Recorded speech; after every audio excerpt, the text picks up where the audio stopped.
বিসমিল্লাহির রহমানির রহিম। আজকে যারা এই ভিডিও দেখবেন তাদের জন্য আমি জানাই আমার অন্তঃস্থল থেকে সালাম, আসসালামু আলাইকুম। আজকে আপনাদের সামনে যে ভিডিওটা আমি আনতেছি বা আপনাদের সামনে উপস্থাপন করতেছি, ভিডিওটা আশা করি আপনারা দেখবেন, সাবস্ক্রাইব দিবেন, শেয়ার দিবেন। এই যে আজকে যে ভিডিওটা আমি যে কথাগুলো বলবো, একটা ভয়াবহ যুদ্ধের কথা। মনে করেন যে একটা যুদ্ধে আমাদের অনেকগুলো, আমাদের নেতৃত্বে ভুলে আমাদের অনেকগুলো মুক্তিযোদ্ধা মারা গেছিল।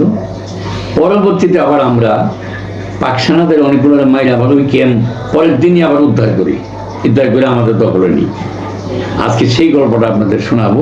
আশা করি সবাই শুনবেন, বুঝবেন, বোঝার চেষ্টা করবেন, বা যুদ্ধ কি জিনিস এটা দেখেন, শুনেন। দেখাই যেতে পারবো না, শোনাইতে পারবো। যাই হোক, দানিয়া কামালপুর সেই যে একটা যুদ্ধ, ভয়াবহ যুদ্ধ হয়েছে, সেখানে আমাদের এই যে বর্তমান যে মেজর হাফিজ, বিএনপির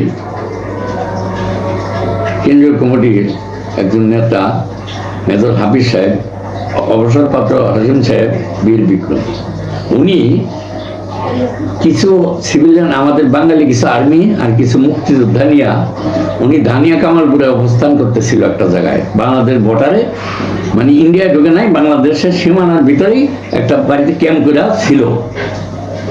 এখান থেকে ভারতের সাথে যোগাযোগ রাখছিল, মানে উনি ওই জায়গাটুকু দখল করে রাখছিল যেন পাক সেনারা এইটুকু না আসতে পারে। ওইখান থেকে যেমন ভারতীয় সোলজারদের সাথে, ভারতীয় বাহিনীদের সাথে উনি যোগাযোগ করে ওখান থেকে অস্ত্র শস্ত্র যা দরকার আনে, আর ওদের সাথে ওয়ারলেসে যোগাযোগ রেখে ফাইটিং ফুটিং করে। তৎকালীন সময় আমরা ছিলাম ওই 31 জুলাই, এই আমরা ছিলাম ডালু হেডকোয়ার্টার, অর্থাৎ আমাদেরকে রাখতো রিজার্ভ হিসাবে, রিজার্ভ ফোর্স। যেখানে বড় বড় ঘটনা ঘটতো সেই জায়গায় আমাদেরকে নিয়ে নামাই দিত।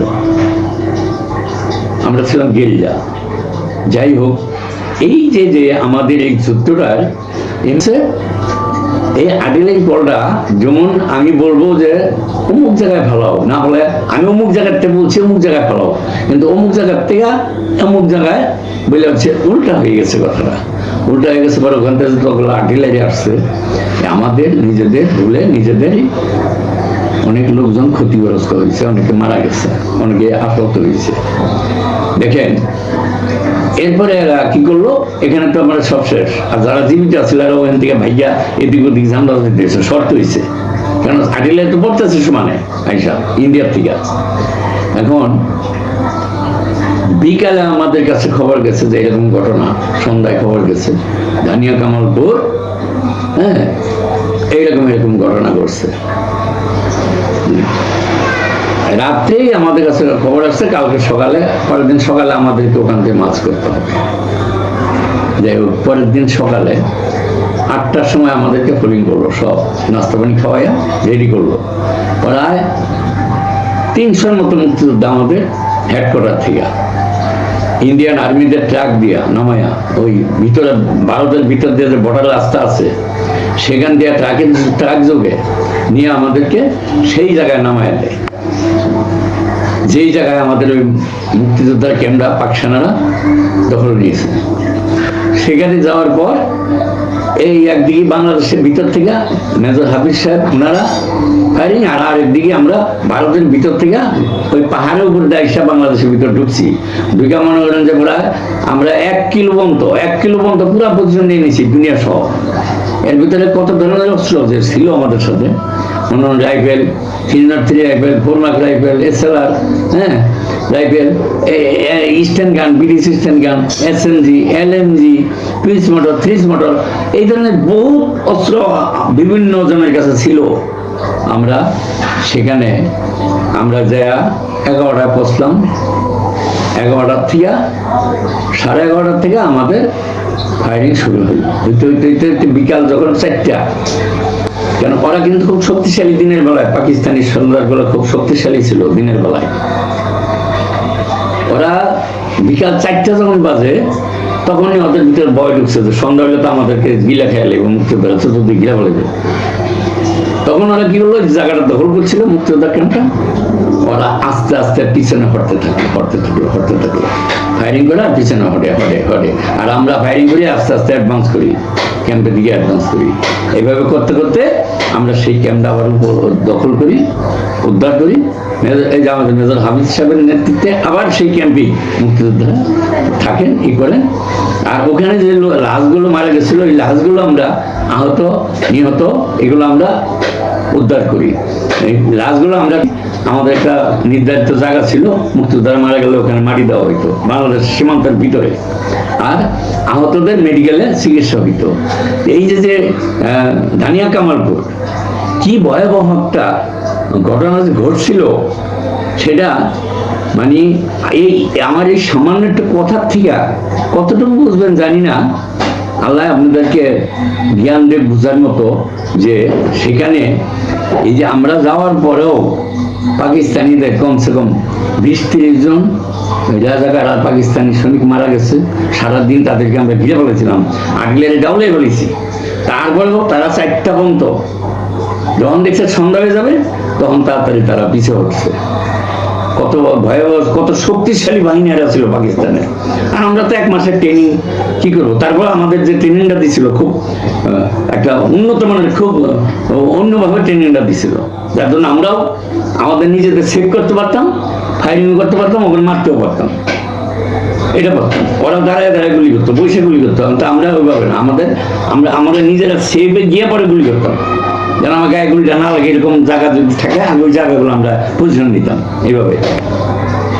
যাই হোক, আজকে সেই স্বাধীন, এই যে এতগুলো মানুষ ওখানে রক্তে গুলো মুক্তিযোদ্ধা, এইভাবে পুরো বাংলাদেশে তো মুক্তিযোদ্ধা মারা গেছে, পাকিস্তানিরা মারা গেছে, সাধারণ মানুষরা মারছে।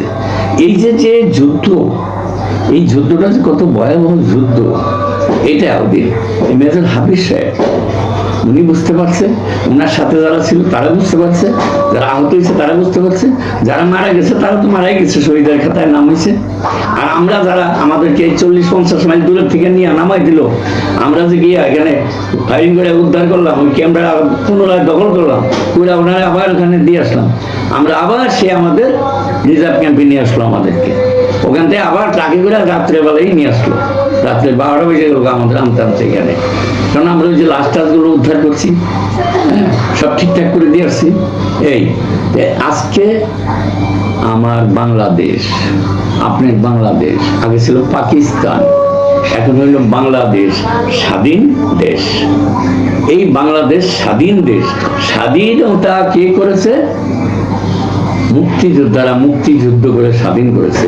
আপনারা দয়া করে কিন্তু সেই মুক্তিযুদ্ধের নেতৃত্বে, 23 বছরের নেতৃত্বে মুক্তিযুদ্ধ বাঙালিরা একত্রিত করে এক পতাকার তলায় আনে বঙ্গবন্ধু শেখ মুজিবুর রহমান।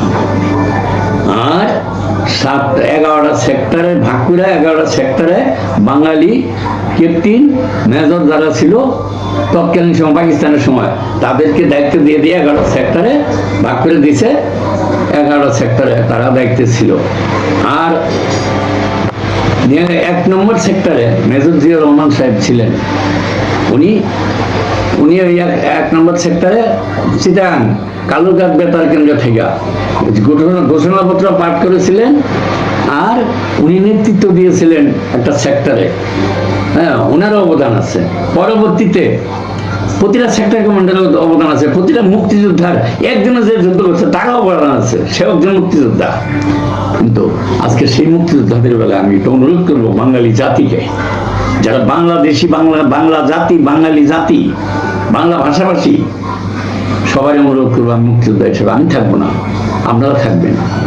আপনাদের আমরা এই দেশটা স্বাধীন করে দিচ্ছি, এই দেশটা রক্ষা করার দায়িত্ব আপনার, এই দেশকে সুন্দর করে গড়ার দায়িত্ব আপনার, এই দেশকে ভালোবাসার দায়িত্ব আপনার। এই মা মাতৃ, এই দেশ মাতৃ, আমার দেশের মাটি, একে ভালোবাসবেন আপনি।